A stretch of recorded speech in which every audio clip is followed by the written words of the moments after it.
Speaking of not broke, let's talk about Texas Tech right now because they continue to spend money in crazy ways, and they continue to land talent over and over and over again. Texas Tech's talent acquisition this both portal window. Well, I guess the second one hasn't even opened yet, but what appears to be another ramp up period for them. Let's talk about them. Are they building a super team? Like, are they like how high up are they on your Big 12? Projections for next year with all the talent that the influx and what they've brought in.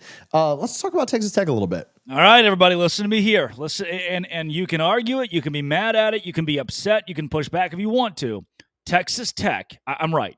Texas Tech has the most talented roster in football in the Big 12 next year.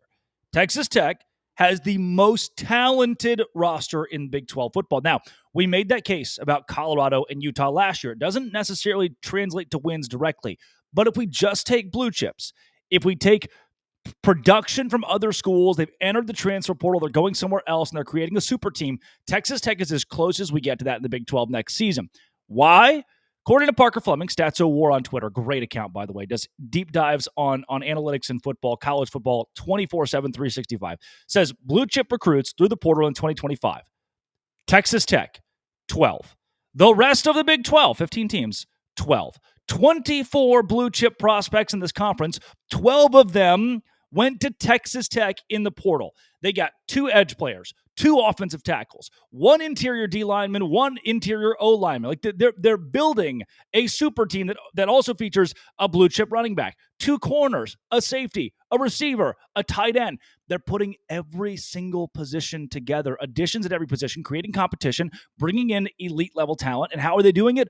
Oil money, the Matador Club. They're paying these kids, and they're doing it without remorse. No one's here saying, oh, we hate Texas Tech because they're rich. It's Texas Tech donors saying, we're rich. We're going to give that money toward football. We're going to give it to JT Topman in basketball. We're going to make a statement in the revenue sports that Texas Tech, despite being in Lubbock, which I mention a lot, I continue to mention, and it sucks for those in Lubbock. I've been to Lubbock. I've lived in Texas for 5 years. Lubbock is a hard place to consider Texas in college football. Why? Dallas recruits, spectacular. Houston recruits, spectacular. There's talent in East Texas.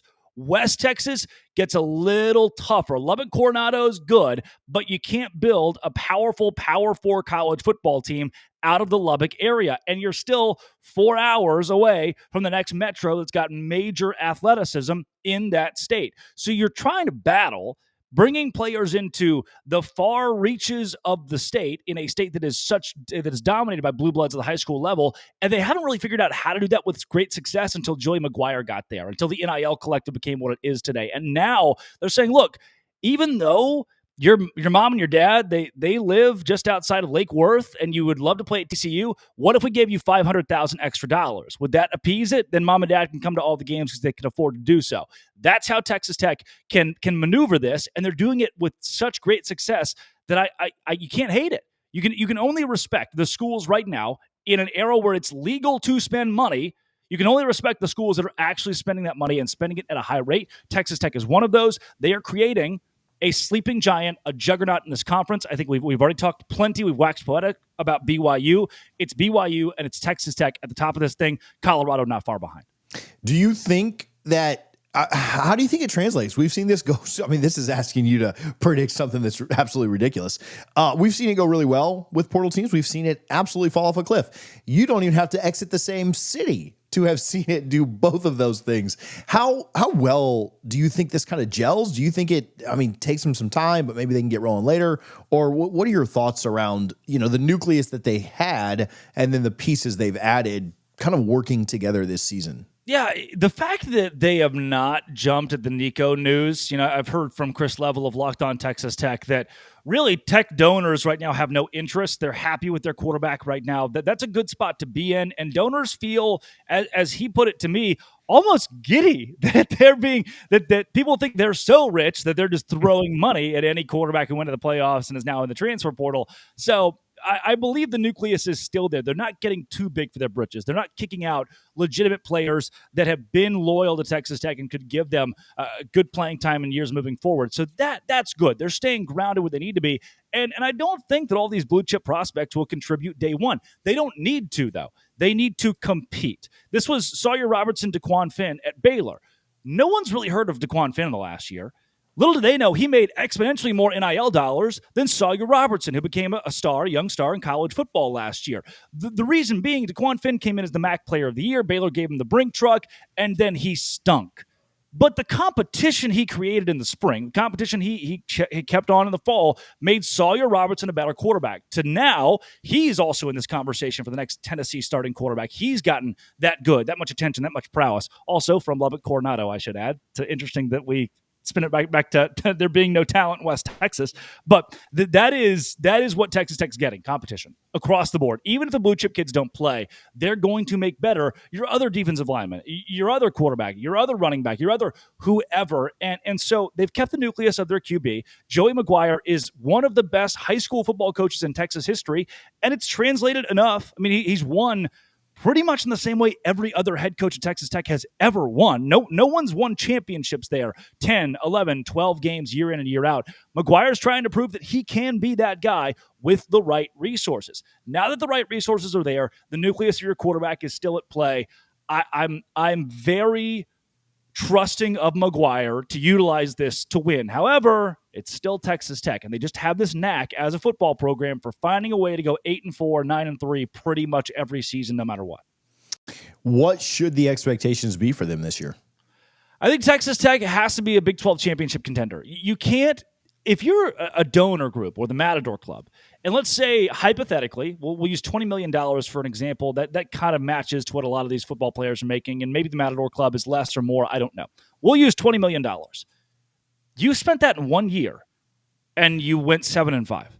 If you spend $20 million as a donor collective, or you individually spend $2 million to build a good football team, and they go 7-5, look at Florida State last year. What was 1-11, 2-10? From there, and there's no knock at Florida State, but if you're a donor and you gave $2 million, why did I do that? Yeah, I just threw away money for a year. Where I love to support my school, but at some level, I'm spending so much to watch a good football product. If you can't deliver that, then this is where donors have taken even more control in college football. So, I could give you, I think Texas Tech could go 10-2 or 9-3 or whatever. But instead, my expectation is that Texas Tech either wins or they lose to the detriment of Joey McGuire's job, because people in West Texas, they're not here to filter in money like they do at Ohio State or Alabama or LSU. Win or lose, we know that eventually you're going to be good. At Texas Tech, it's be good, or we're going to stop giving you money, or we're going to fire you. You have to make use of the money they give you, and you got to get it right pretty quickly, because the second you get it wrong is the second that money stops rolling in the same way it is right now. Yeah, that makes sense. Oh, whoa. Sorry, TJ. I didn't mean to do that. Arkansas, great example. Sorry. Arkansas, their athletic director, the second they started sucking in football, he blamed it on the fan base. Start giving us more in NIL. You can't do that. That's where Texas Tech could fall short. If they start losing, your AD can't come out and say, well, if you give us more money, we'll stop losing. It doesn't work that way. That's the expectation next year. They have to put the money where their mouth is. Yeah, I mean, you mentioned that Florida State had a very high-paid roster last year. Now, it wasn't necessarily as high as Ohio State or Oregon or anything like that, but they paid, I think, closer to 15 than 10, right? Yeah. So still pretty high. And yeah, I mean, it wasn't a problem of resources, right?